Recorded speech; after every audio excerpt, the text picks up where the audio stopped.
staying on the NBA topic, Turner's gonna lead us out talking about Kevin Durant. So everybody knows that Kevin Durant is the most sought after realistic free agent who possibly could change teams, as most people think LeBron is staying in Cleveland. I honestly believe at this point, with Al Horford going to Boston, I think his best chance to win a ring would be in Boston. They will really be neck and neck with Cleveland at that point with them on the team. They will still have some issues to iron out on offense because that was a mediocre offensive team, 19th in offensive efficiency last year, worst in the playoffs. I mean, that was regular season, and then it got worse in the playoffs. But I definitely think Al's versatility. You add Kevin Durant, who's obviously a superstar in the league.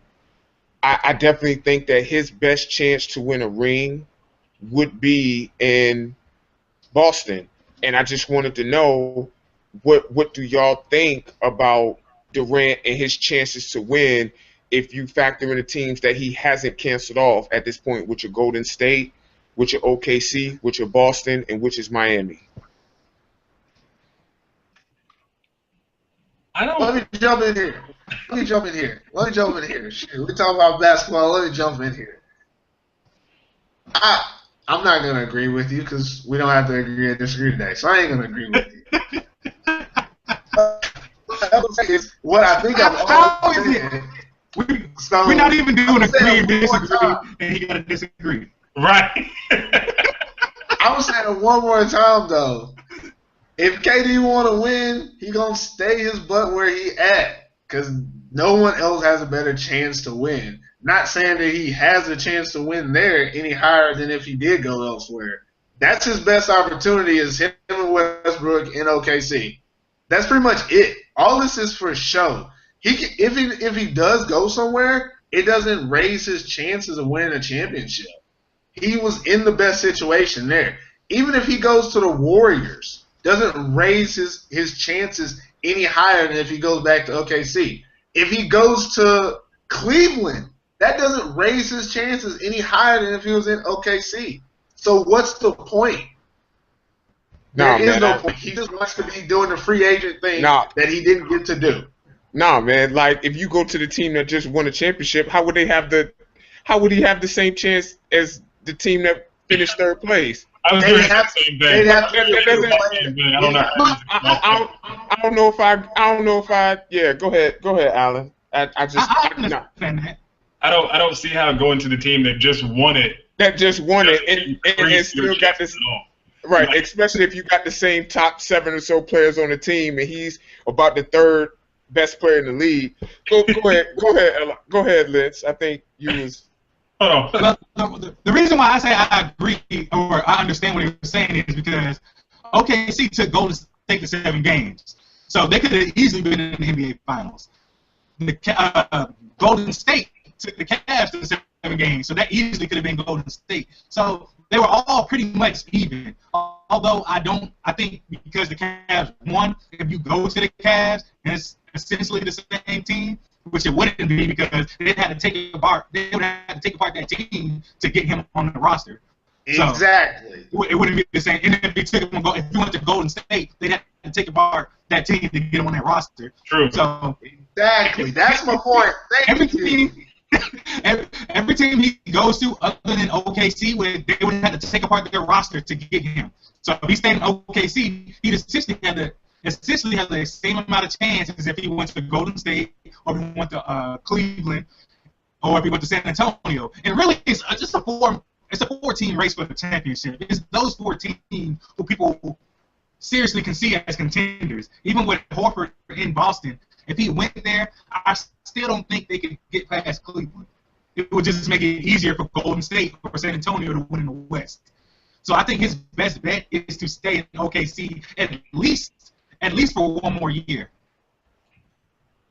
I will say this. I think that he's going to stay in OKC. Realistically, with the changes that they made in the draft or during the draft, they're the most interesting Western Conference team right now.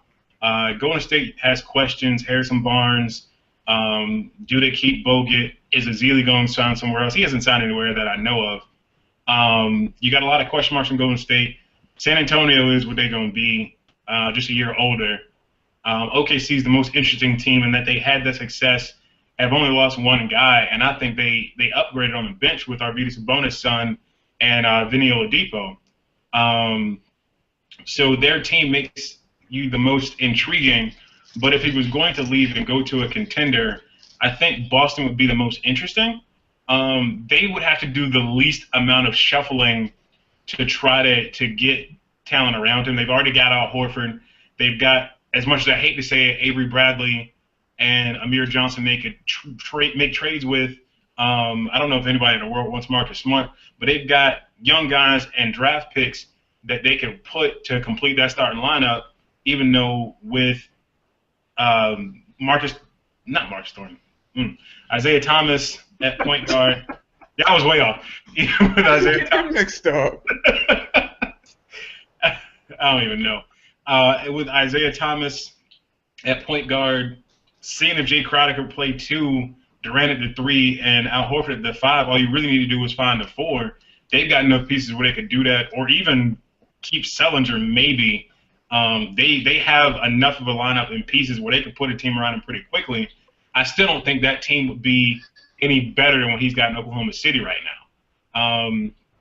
I think a lot of people are forgetting that Ilya Silva was involved in that trade and will probably start at power forward for OKC, and he fits better the role that Serge was trying to fit last year. His ability is really similar. I don't think that he's the rebounder that Ibaka was, but Serge wasn't that great of a rebounder either. The drop-off wasn't that bad. I don't think Golden State makes sense. I don't think San Antonio makes sense, even though he didn't really even sit down with them. The Clippers was really intriguing to me, but they had no way to afford him. And the same thing with Miami. I like that fit, but with the money they just gave Whiteside and the money they're going to have to pay to keep Dwayne Wade, there's no way to get him there either. Boston makes the most sense. They have the most flexibility in order to make moves to get players around them. But to me, OKC gives you the best chance to win. The biggest question at this point, once you get him in, they haven't actually spent any money in free agency.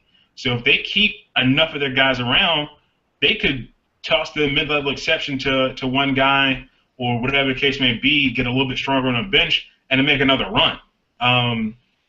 So I really could see him staying in Oklahoma next year and possibly being in the finals.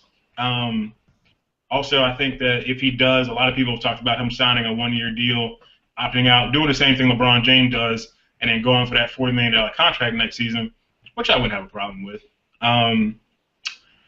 That's it for our show today. I want to thank you guys for tuning in. As always, if you have questions, you can hit them to us on Twitter, send them to us on Facebook.